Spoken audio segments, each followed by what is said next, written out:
Founder and CEO of Musicology, and today I'm going to show you how to upload a file to the whiteboard and position it properly. So I'm going to connect to my room here.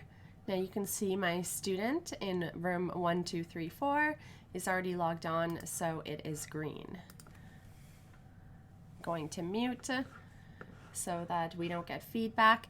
Now you can test this out with your students as well, and or with your own devices as well, and get a really good idea with how the interaction is going to be when you sign up for Musicology. So I'm going to open up the whiteboard, and I already have something loaded here because it saves from the time before. I'll delete that. And you can see my image up here. This is my student. So I'm just gonna pull that away a little bit and resize it so I can see myself or my student better. Now, I would like to put a new sheet of music up here. So what I'm going to do is I'm going to go into my Piano Teacher's Atlas, because I have a subscription to Piano Adventures and the Teacher Atlas. It's fantastic. If you haven't signed up for it, I highly recommend. So this is what you would get if you basically get every single book here.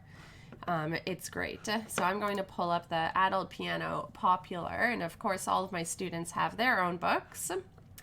My computer's being a little bit slow today. I think I have to clean some videos off.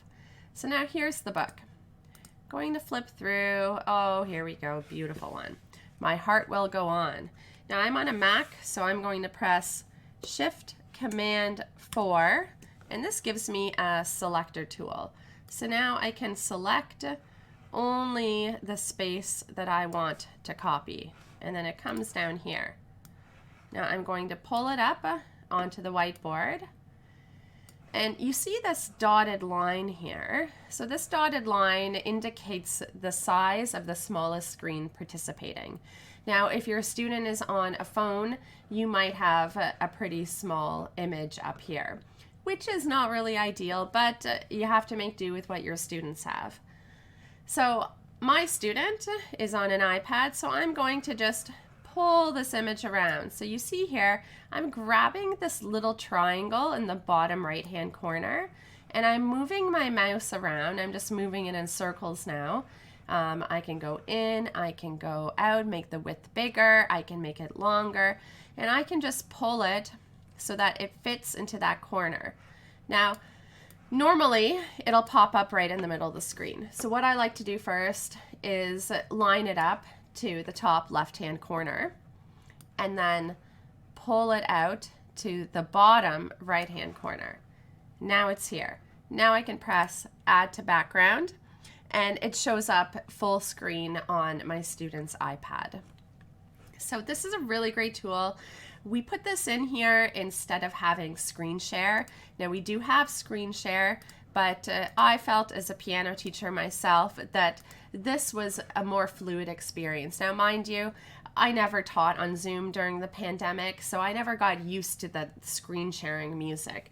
This was a comfortable thing for myself, for our testers, and the other teachers to use. And it's really, really very fluid once you get used to it. So it's just like learning anything new. Now, what we can do here is we have a little toolbar at the bottom, and you have a writing tool and erase. You can change the colors. I can minimize the palette so it's out of the way, and we can draw on this together. So I love using this for when I'm teaching lessons. I teach very much as if I'm in an in-person lesson. I haven't changed the way that I teach since I started teaching online. It's just mainly a tool to use during your online lesson. So say my student's having a problem with this rhythm here or the time signature, I can go and use a selector tool. It's very easy. Now that tool was just the little square over here. There's a circle one as well, so you can circle notes pretty easily. And that's about it for the whiteboard. So you can go again and mark up this file here. You can save it by pressing the floppy disk icon on the right. So I'm going to save this as my heart. Oh, before I save it though, actually, I want to get rid of these annotations. So I am going to go over to the clipboard button and remove all the drawings. Now, if you hover over all of the icons, it's going to tell you what the icons do. So don't be afraid to press things. Just go ahead and do it. You will figure it out, I promise. Now I'm going to save this. So I'm pressing the floppy disk icon. My heart will go on.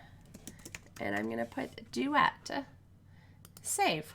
So now, if I press on the 3 dots here, there's a lot of music in here. It is in this room. My heart will go on.